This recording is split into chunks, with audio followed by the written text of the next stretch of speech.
अजय कुमार आप सभी का इजी टेक्निकल एजुकेशन में स्वागत करता हूं।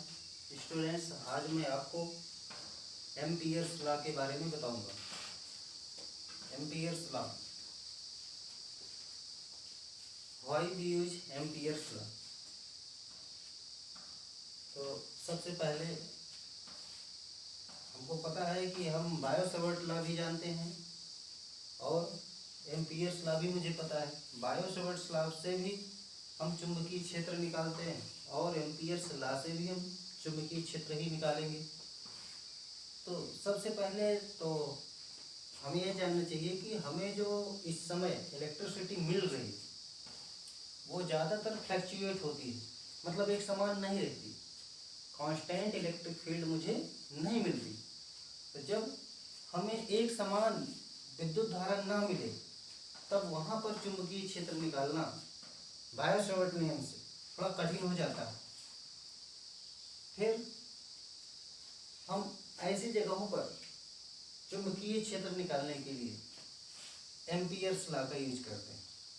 यानी कि एम्पियर्स लॉ का यूज चुंबकीय क्षेत्र निकालने के लिए किया जाता है जहाँ पर विद्युत धारा समान रूप से प्रवाहित ना हो रही हो। सीधी बात, ये कॉन्सेप्ट समझ में है कि एम्पियर्स लॉ कहाँ यूज होता है?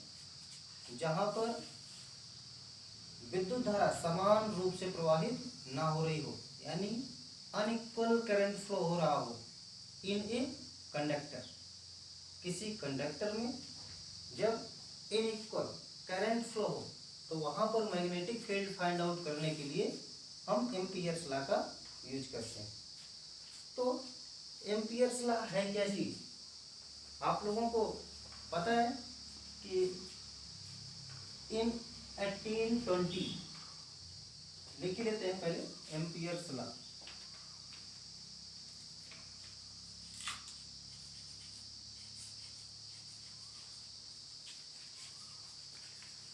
इसी को एम्पियर्स सर्किटल लॉ भी कहते हैं, हिंदी में भी लिख लीजिए।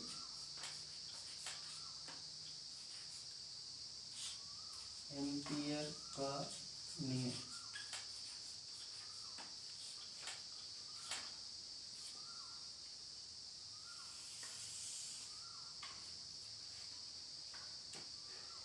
ये लॉ कब आया?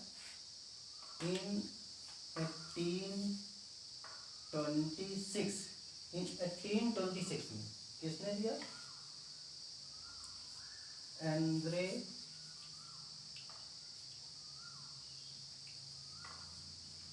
Mary Ampere. Andre Marie Ampere ने ये लॉ डिस्कवर किया। ठीक, तो इस लॉ में है क्या चीज़? इस लॉ में यही है कि हमारा जो करंट है, यानी कि electric current produce magnetic field. Simple, Ampere's law यही बताता है कि जो विद्युत धारा है वह चुंबकीय क्षेत्र बनाती है। ठीक, तो कैसे चुंबकीय क्षेत्र बनाती है और कितना बनाती है, ठीक, तो ये भी हम देख लें। तो सबसे पहले तो हम डिफिनीशन लिख लेते हैं। क्या है इसकी डिफिनीशन एम्पियर्स लॉ की? एम्पियर्स लॉ की डिफिनीशन जो है वो आप ऐसे कुछ लिखेंगे कि line integral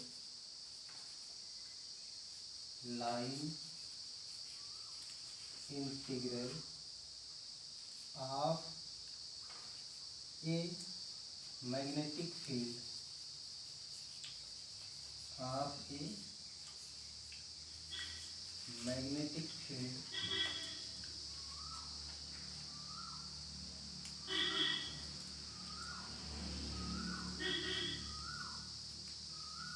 in a closed loop. Line integral of a magnetic field in a closed loop is mu naught। अभी कल आप लोगों ने पढ़ा था कि म्यू नॉट क्या है? परमिबिलिटी। ठीक, mu naught the current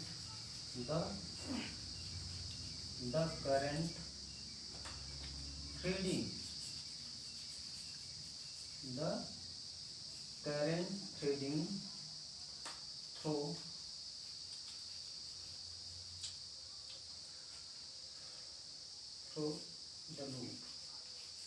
the loop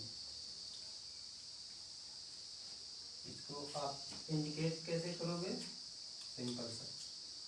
चलो अब इसी को हम हिंदी में लिख लेते हैं। हिंदी में क्या लिखेंगे?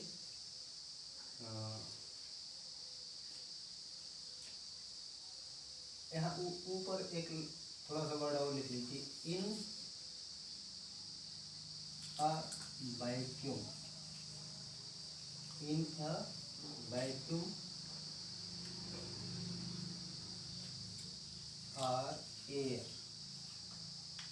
line integral in a vacuum or air, line integral of a magnetic field in a closed loop is mu times the current threading through the loop। Hindi में भी लिख लेते हैं, निर्वात या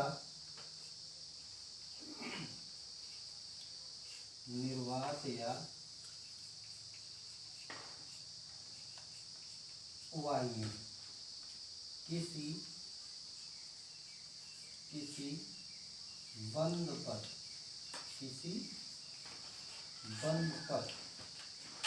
के अनुदिश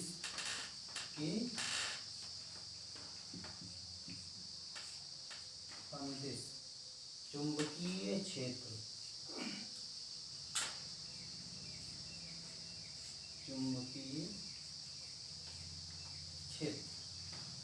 का रेखीय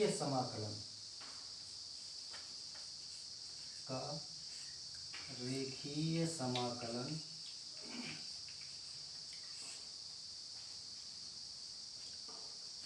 इसको हम कैसे लिखेंगे? ऐसे B इंटू डी का रेखीय समीकरण निर्वात की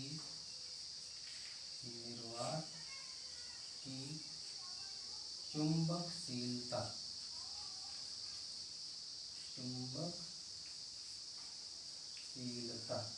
जैसे हम क्या लिखते हैं? Mu naught. वह उस पथ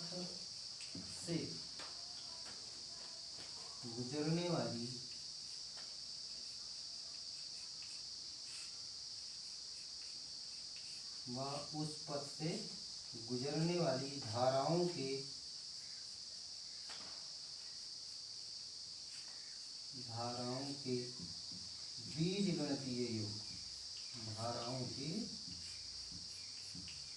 बीजगणितीय योग इसको हम क्या लिखेंगे? समेशन ऑफ आई, सिग्मा आई, बीजगणितीय योग के गुणनफल के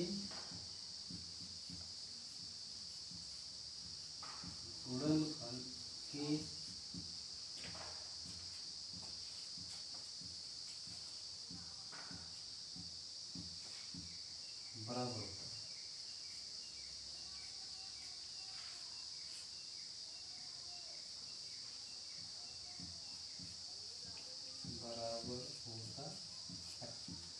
अब यहीं से क्लियर है। बीडीएल किसका? देखो, निर्वात की चुंबकशीलता म्यू नॉट व उस पथ से गुजरने वाली धाराओं के बीजगणितीय योग से यानी सिग्मा आई के गुणनफल के बराबर होता है। यानी simple term close integral of B into D L is equal to mu naught sigma I. Mu naught free space permeability, इसके बारे में आपने कल पढ़ा था।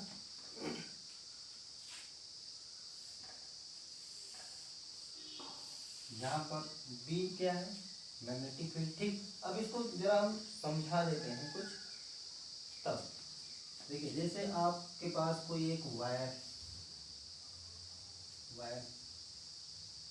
आप इसमें करंट फ्लो करा दिए, करंट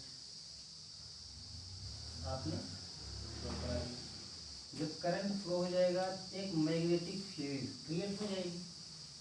यही बताता है एम्पियर्स लॉ, यही बताता है कि करंट क्या करती है, मैग्नेटिक फील्ड क्रिएट करती है।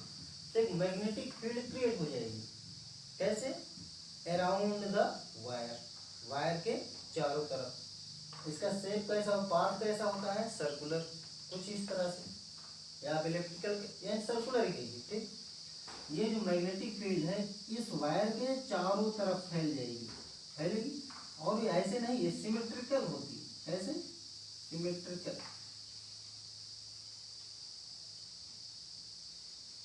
यानी अब देखिए आपको राइट हैंड थंब रूल पता ही है, ये यही इसकी क्या होगी, जैसे करंट की अगर डायरेक्शन है तो ये डायरेक्शन हो जाएगी फील्ड की, ये फील्ड की डायरेक्शन हो गई। अगर करंट की डायरेक्शन ऐसे है तो यहाँ पर ये एरिया क्या है, यही एरिया क्या है, मैग्नेटिक फील्ड। क्या है, मैग्नेटिक फील्ड। अब ये जो मैग्नेटिक फील्ड है ये सिमेट्रिकल, जैसे यहाँ पे समझ करिए 10 टेस्ला, अगर यहाँ पे मैग्नेटिक फील्ड 10 टेस्ला है तो यहाँ पर भी मैग्नेटिक फील्ड 10 टेस्ला होगी, यहाँ पर भी मैग्नेटिक फील्ड 10 टेस्ला होगी, और यहाँ पर भी 10 टेस्ला, यहाँ पर भी 10 टेस्ला। मीन इस पूरे पाथ में भी एट ईच पॉइंट जो मैग्नेटिक फील्ड होगा वो कितना होगा, 10 टेस्ला। इसी तरह से अगर आपकी मैग्नेटिक फील्ड यहाँ पर कहीं 20 टेस्ला आती है, कितना, 20 टेस्ला, तो इस पाथ के ईच पॉइंट पर मैग्नेटिक फील्ड आपकी 20 टेस्ला ही होगी, ठीक। इस तरह से आप कह सकते हैं कि जो मैग्नेटिक फील्ड होती है कैसे होती है, सिमेट्रिकल होती है, सिंपल सा। चलिए अब आपने अभी तक कितना पढ़ा, पहले से आप देख लीजिए फिर से कि सबसे पहले ये जो एम्पियर्स का नियम ये क्या बताता है, इन शॉर्टकट, इन शॉर्टकट आप कह सकते हो कि Ampere's law says that current create a magnetic field. Current क्या करती है, एक मैग्नेटिक फील्ड क्रिएट करती है। अच्छा रही बात इसकी डिफिनीशन लिखने की, तो हम कैसे लिखेंगे, डिफिनीशन कुछ इस तरह से लिखेंगे, in a vacuum air line integral of a magnetic field in a close loop is mu times the current threading through the loop. Mean the line integral of magnetic field in a closed loop, you can write this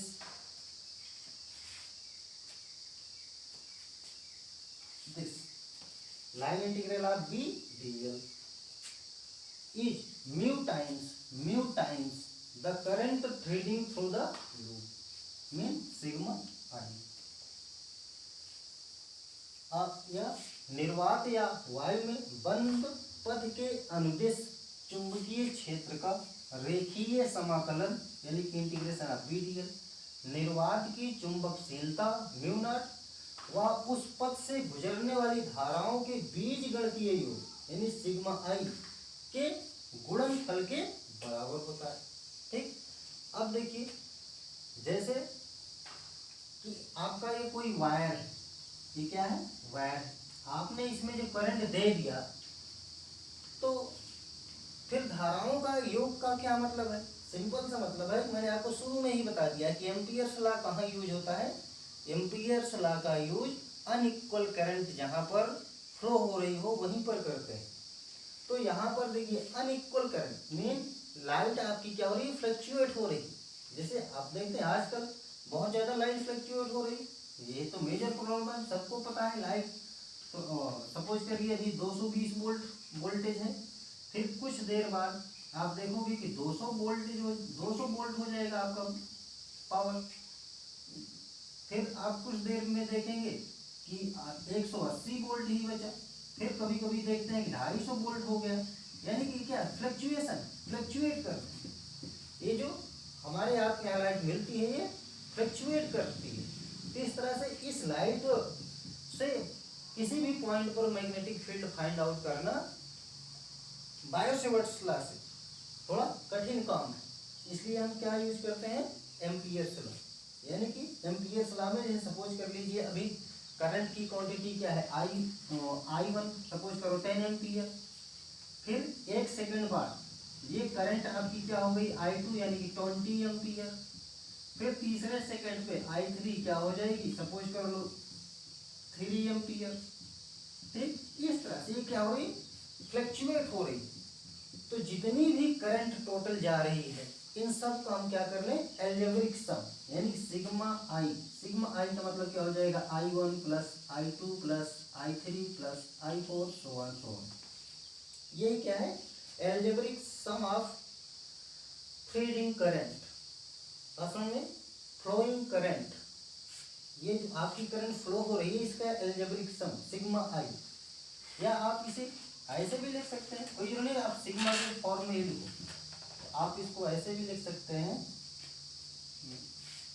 integration of B, close integration of B D L is equal to mu not I, और I is algebraic sum of current.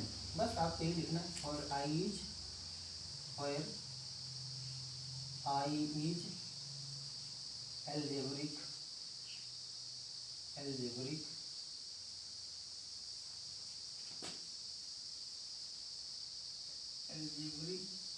Some of all current,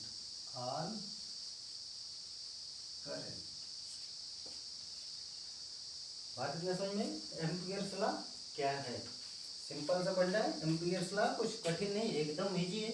Ampere's law क्या है, amperes law में यही बताया गया है कि current magnetic field produce करती है। शॉर्टकट में आप लिखना चाहो लिख ही दो, एम्पियर्स लॉ क्या है, यहाँ पर हम इसको डिलीट करके लिख दे रहे हैं। एम्पियर्स लॉ में क्या होता है, यानी कि करंट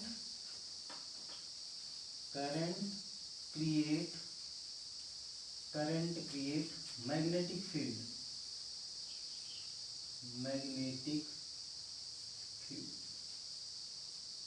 ठीक।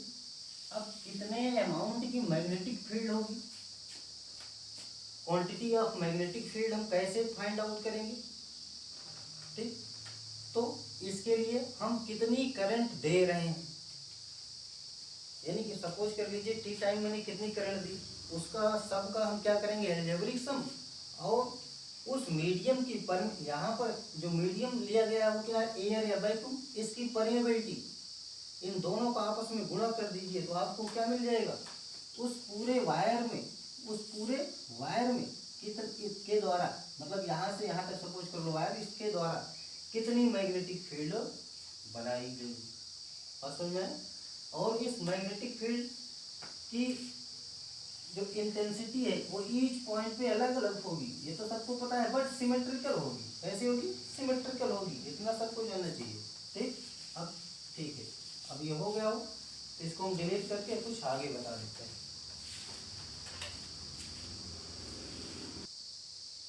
तो आगे देख लीजिए, थोड़ा सा इसको समझ लीजिए और डिटेल में। देखिए आप ने क्या किया कि आप सपोज कर लीजिए कोई एक वायर है, कंडक्टर है, आपने इसमें क्या किया, करंट दिया। अब इसमें आपने करंट दिया, ये क्या करेगा, ये मैग्नेटिक फील्ड क्रिएट करेगा। क्या, मैग्नेटिक फील्ड क्रिएट करेगा। अब सिंपल सी बात है, अगर इसकी इंटेंसिटी जितना होगी तो उतने ज़्यादा मैग्नेटिक फील्ड भी होना चाहिए, ठीक। ये कितना मैग्नेटिक फील्ड क्रिएट करेगा, ये डिपेंड किस पे है, आपको पता है, आपने पढ़ा था कि परमिएबिलिटी, क्या पढ़ा था, परमिएबिलिटी यानी कि चुंबकशीलता। ये जो एटमॉस्फेयर है, जो आपका ये मीडियम है, इसकी परमिएबिलिटी कितनी, उसी हिसाब से तो मैग्नेटिक फील्ड बनेगा।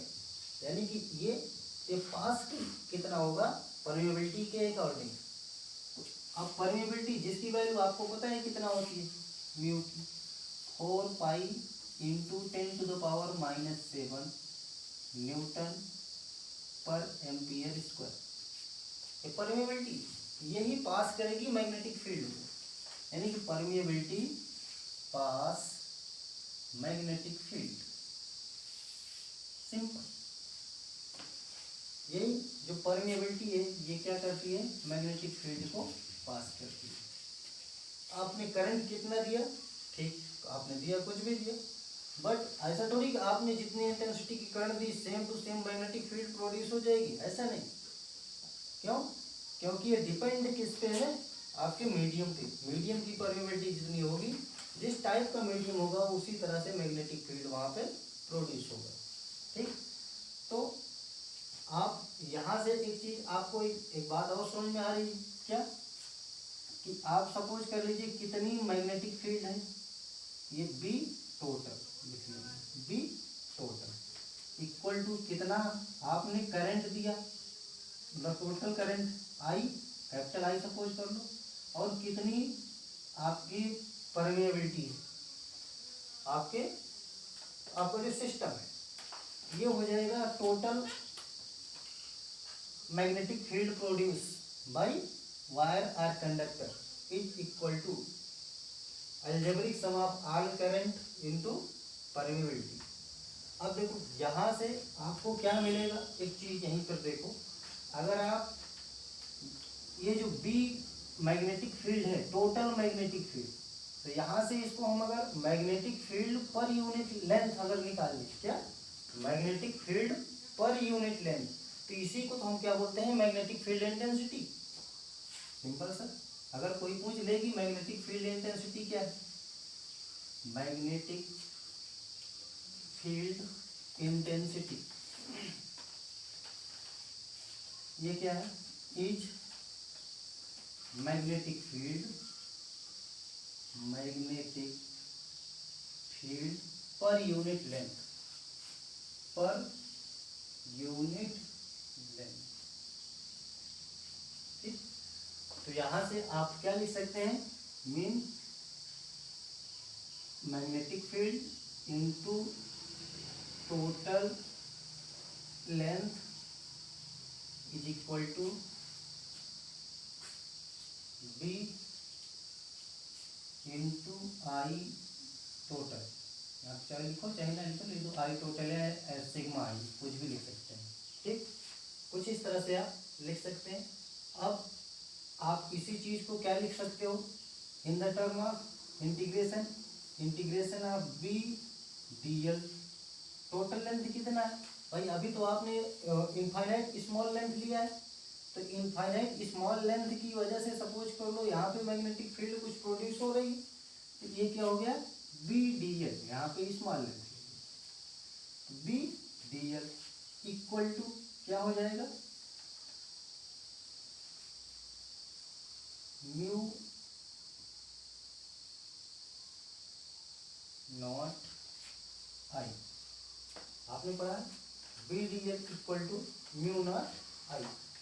अच्छा एक चीज और यहाँ से आपको क्या मिलेगी, देखिए B D L equal to mu not I, ये बी, चलो, और ये डी एल, डी एल का मतलब क्या हुआ, integration of D L, integration of D L, integration of D l का मतलब क्या हुआ, ये कितनी मैग्नेटिक फील्ड है, यही तो।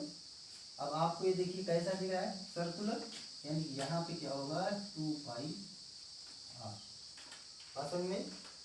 तो आप इसी को क्या लिख सकते हैं, B into 2 pi r equal to mu not I. तो यहाँ से आप बी निकाल लीजिए, यानी कि मैग्नेटिक फील्ड इक्वल टू क्या हो जाएगा, mu not I upon 2 pi are. ठीक, ये 2 पाई आर क्या है आपको पता है, सर्कमफेरेंस है,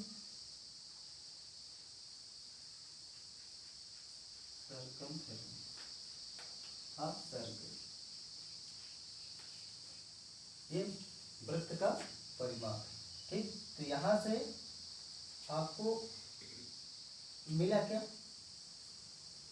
मैग्नेटिक फील्ड कितना प्रोड्यूस होगी किस पॉइंट पर, बात समझ में। जैसे यहाँ पर कोई आर डिस्टेंस पर यहाँ पे मैग्नेटिक फील्ड पूछे तो आप इस फार्मूले से निकाल लेना। अगर यहाँ पे मैग्नेटिक फील्ड पूछे, यहाँ पे आर डैश पे, तो फिर आर की जगह क्या आप पुट करोगे, आर डैश, ठीक, इस तरह से किसी भी पॉइंट पर हम मैग्नेटिक फील्ड निकाल सकते हैं। बात समझ में? ये रहा आपको मैग्नेटिक फील्ड निकालने का फार्मूला, और इस तरह से आप किसी भी पॉइंट पर मैग्नेटिक फील्ड कैलकुलेट कर सकते हैं। ठीक, एक बार इसे आप फिर से समझना चाहो समझ लीजिए। देखिए, जैसे कि आपका कोई एक करंट कैरिंग कंडक्टर है, करंट आपकी कैसे फ्लो हो रही है, फ्लक्चुएट कर रही है। ठीक, तो आप सपोज कर लो कि यहाँ पर पी पॉइंट पर कितना मैग्नेटिक फील्ड है। ठीक, इसे आप कैसे आप समझेंगे, तो आपको पता है magnetic field total equal to क्या होगा, यानी टोटल मैग्नेटिक फील्ड क्या हो जाएगा, यानी म्यू नॉट आई, ऐसे या आई नॉट म्यू नॉट लिख सकते हैं। तो मैग्नेटिक फील्ड इंटेंसिटी क्या होती है, यानी कि magnetic field per unit length अगर निकाल लेंगे तो आप मैग्नेटिक फील्ड इंटेंसिटी हो जाएगी। इस चीज़ का यहाँ पे कोई टर्म नहीं, बस मैंने आपको बता दिया। ठीक, अब देखिए magnetic field into total length, यानी कि total magnetic field equal to क्या हो जाएगा, बी इंटू आई। बात समझ में? Oh sorry, B into I लिखा है, permeability mu naught into I. ठीक, अब इसी चीज को आप कैसे लिख सकते हैं, B into D L, total length यानी कि स्मॉल लेंथ है, आपने क्या कंसीडर किया है, डी एल, तो B into D L equal to mu not I. तो बी इंटू डी एल, अब डी एल का मतलब क्या है, 2 पाई आर, यानी टोटल लेंथ, टोटल लेंथ यहाँ in the term of circle, magnetic field ऐसे सर्कुलर पाथ पे होती है, तो ये पूरा क्या हो जाएगा 2 पाई आर। इसका ये जो सर्कमफेरेंस कितना आता है, 2 पाई आर फार्मूला होता है। तो आप इंटीग्रेशन आप डीएल की बजाय क्या ले सकते हैं, B into 2 pi r equal to mu not I. तो बी इक्वल टू क्या हो जाएगा, mu not I upon 2 pi are. ठीक, तो इस फार्मूले से आप किसी भी पॉइंट पर जहाँ पर रेडियस दिया रहेगा वहाँ पर मैग्नेटिक फील्ड क्या है आप आसानी से बता सकते हैं। ठीक है, अब इसके बाद आप लोग ठीक है, या इसी आप न्यूमेरिकल को या इसी फार्मूले को आप कुछ ऐसे भी लिख सकते हो आप चाहो तो। ये सारी चीज कंप्लीट हुई, इसके बाद मैं आपको बता दे रहा हूँ, इसको डिलीट करके ये आप कुछ ऐसे भी ले सकते हैं इसको, close integral B into D L is equal to mu naught double integration current density J into d s, इसी को आप क्या लिख सकते हो, म्यू नॉट आई। ठीक, आप कैलकुलेशन चाहे जिस फार्मूले से करिएगा आएगा। ठीक, तो अब एम्पियर्स लॉ आप सबको शायद समझ में आया, सिंपल सा कि लाइन इंटीग्रल ऑफ, देखिए line integral of total magnetic field, या आप ऐसे लिखिए simple, line integral of total magnetic field is equal to permeability into total current flow in conductor. That means the product of permeability and algebraic sum of all current is equal to total magnetic field created by current in any conductor. Simple है, तो Ampere's law आप सबको समझ में आया है। और अब इस पे एक न्यूमेरिकल हम देख लेते हैं जिससे कॉन्सेप्ट एकदम अच्छे से समझ में आ जाए। ठीक, हम न्यूमेरिकल लिख देते हैं उसके बाद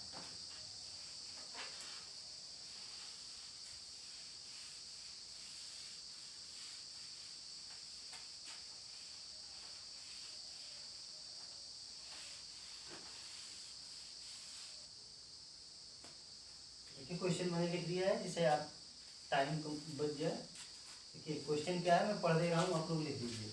calculate the magnetic field of a long straight wire that has a circular loop with a radius of 0.05 metre if 2 ampere current is flowing through it.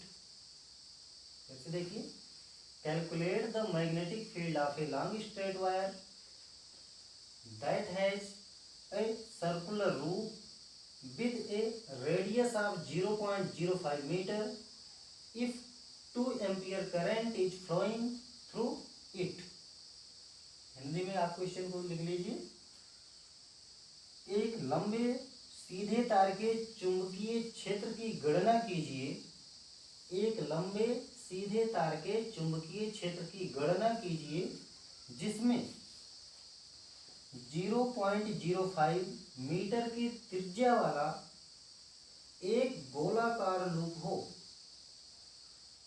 तथा 2 एम्पीयर की धारा इसमें प्रवाहित हो रही हो। अब क्वेश्चन को आप लोग समझिए कि एक लंबे सीधे तार के चुंबकीय क्षेत्र की गणना करनी, एक magnetic field of a long straight wire. Condition क्या है, इसकी रेडियस यानी कि त्रिज्या आपको दी गई है 0.05 मीटर, आपको आर गिवन। ठीक, अब और क्या आपको गिवन है, यहां से देखिए करंट 2 एम्पीयर, कितना 2 एम्पीयर करंट भी गिवन। अब आपसे मैग्नेटिक फील्ड पूछा जा रहा है, तो आपने अभी एम्पियर्स लॉ पढ़ा। एम्पियर्स लॉ में क्या है, close integration of B D L is equal to mu not I. आप सबने पढ़ा, ठीक। अब इसी फार्मूले का हम यूज करेंगे।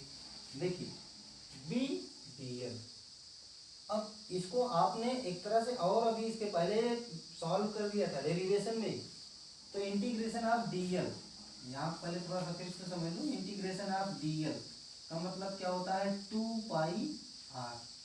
अब आर की वैल्यू आप पुट कर दो 0.05, यानी कि 2 पाई इंटू 0.05, 2 इंटू पाई का मान 3.14 इंटू 0.05। आप इसको कैलकुलेट करोगे तो कितना आएगा, 0.314, कितना 0.314। ठीक, तो इंटीग्रेशन ऑफ डीएल की वैल्यू ये हो गई। ठीक, तो आप इसको ऐसे लिख सकते हैं, यानी B into 0.314 is equal to mu naught की वैल्यू सबको पता है, 4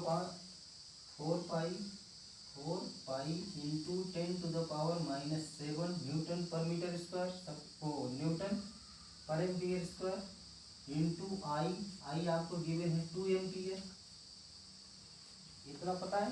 तो यहाँ से बी यानी मैग्नेटिक फील्ड इक्वल टू क्या हो जाएगा, 4 पाई का मान क्या होगा,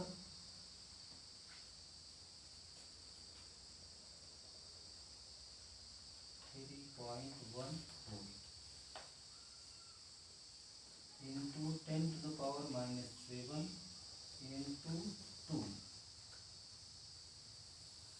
डिवाइडेड बाई कितना आया, 0.314। ठीक है, आप लोग इसको सॉल्व करोगे तो कितना आएगा, 8 इंटू 10⁻⁻6 टेस्ला। मैग्नेटिक फील्ड की यूनिट क्या होती है, टेस्ला, सबको पता। ठीक, पूरा ही लिख लो, टेस्ला। क्वेश्चन समझ में आया, सबके लगभग समझ में आ गया, यहाँ पे लिख लेना सोल्यूशन। ठीक है, कोई एक लॉन्ग स्ट्रेट वायर है, इसके चारों तरफ आपको मैग्नेटिक फील्ड कैलकुलेट करना है, जहाँ पर आपको रेडियस गिवन है 0.05 मीटर और करंट कितना दिया जा रहा है, 2 एम्पियर। तो आपको पता है अकॉर्डिंग टू एम्पियर्स लॉ आप लिखेंगे बी नो जानते हैं, close integration of B D L equal to mu not I. तो यहाँ से इंटीग्रेशन ऑफ डी एल को आप सॉल्व करोगे क्या आएगा, 2 पाई आर की वैल्यू पुट कर दीजिए 0.05 मीटर, तो आ जाएगा क्या, 0.314। अब इसको लिख सकते हैं B into 0.314 equal to 4 pi into 10⁻⁻7 into 2, तो बी इक्वल टू क्या हो जाएगा, 4 पाई इंटू 10⁻⁻7 इंटू 2 अपॉन 0.314। आप इसको सॉल्व करोगे तो कितना आ जाएगा, 8 इंटू 10⁻⁻6 टेस्ला। ये क्या होगी आपकी magnetic field of this wire. बात समझ में आई? तो मुझे उम्मीद है कि आप लोगों को एम्पीयर्स लॉ अच्छे से समझ में आया होगा। अगर आपको ये वीडियो पसंद आया तो आप इसे लाइक और सब्सक्राइब जरूर कर दीजिएगा। Thank you, thanks for watching.